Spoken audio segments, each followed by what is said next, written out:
तो हेलो दोस्तों, welcome to my channel Indian lifestyle Jio. तो आज हम देख रहे हैं मेजर गौरव आर्य सर की वीडियो, उस पर रिएक्शन दे रहे हैं।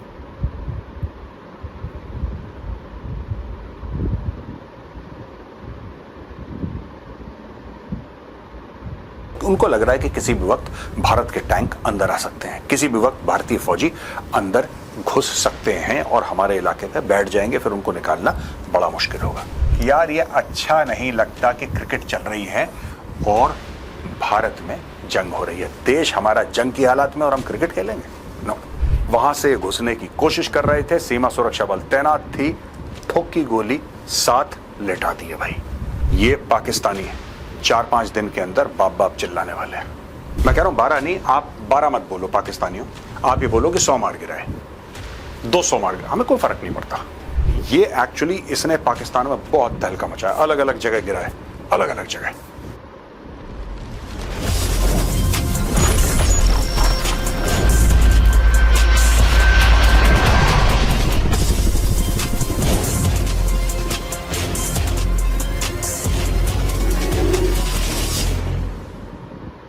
जय हिंद दोस्तों, मैं हूं मेजर गौरव आर्य और आप देख रहे हैं द चाणक्य डायलॉग्स।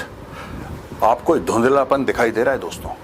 ये धुंधलापन हुआ है लगातार मिसाइल और ड्रोन के अटैक से पाकिस्तान के ऊपर, और काफी सारी डेवलपमेंट्स भी हुई हैं दोस्तों, जो आज मैं आपको बताने की कोशिश करूंगा, समझाने की कोशिश करूंगा कौन कौन। ओके, तो कल जो ये सारी चीज़ें हुई हैं उसके ऊपर डिस्कशन चल रही है कि और कैसे पेला जाए। प्लेटफॉर्म्स हमने इस्तेमाल करे, कौन कौन से हथियार इस्तेमाल करे। काफी लोगों की डिमांड थी कि साहब हमें थोड़ा समझाइए ये क्या है, ये पूरा सिस्टम है क्या है, चलता कैसे है ये। तो आज मैं बताने की कोशिश करूंगा कि वो कौन कौन से हथियार थे जो भारत इस्तेमाल कर रहा है।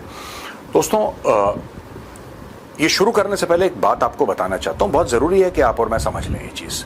हमें तो समझाई गई थी, there is something called fog of war. Fog of war क्या होता है? आप समझ लीजिए कि धुंध है, ये कॉन्सेप्ट है फॉग ऑफ वॉर। और फॉग ऑफ वॉर में कंफ्यूजन होता है, ये बात तय है, ये होता है लड़ाई में। ऐसा होता है कि सोशल मीडिया जो इस्तेमाल करते हैं, ट्विटर फेसबुक इस्तेमाल करते हैं, वो वहां पे तो नहीं रहते जहां पे गोलियां चल रही हैं, या वहां पे नहीं रहते जहां पे ऑपरेशंस हो रहे होते हैं। क्योंकि या तो आप इंस्टाग्राम की रील बना लो या आप गोली मार दो, दोनों में से एक ही चीज हो सकती है, राइट? इसलिए क्या होता है कि लड़ाई में जब दो फोर्सेस क्लैश करती हैं, कहीं पे भी क्लैश होता है, तो there is a lot of confusion and it is natural.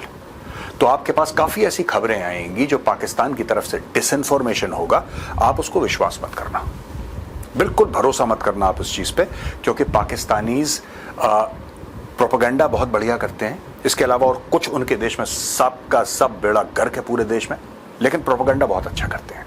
ये वो कौम है जो एक्चुअली में मानती है कि 1971 की लड़ाई इसने जीत ली थी। अब आप समझ लीजिए कि कितना बड़ा फ्रॉड, कितनी बड़ी 420, कितना बड़ा दोगलापन वहां पे जिंदा है।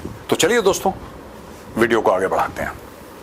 पहली स्लाइड है दोस्तों टॉप 8, अभी रिसेंट की जो टॉप 8 खबरें क्या हैं ये जानना बहुत जरूरी है। नंबर 1, BLA जो है बलोच लिबरेशन आर्मी, इसने major assault on Pakistan army post in Balochistan, blows up gas pipeline. आपको पता पाइपलाइन ही फोड़ दी बलोचों ने है कि जहां पे बलोचिस्तान है, खैबर पख्तूनख्वा है, वहां से पाकिस्तानी आर्मी और रेंजर्स जो हैं काफी मात्रा में, अगर 10 थे तो अब 1 है, ये हालत हो गई है।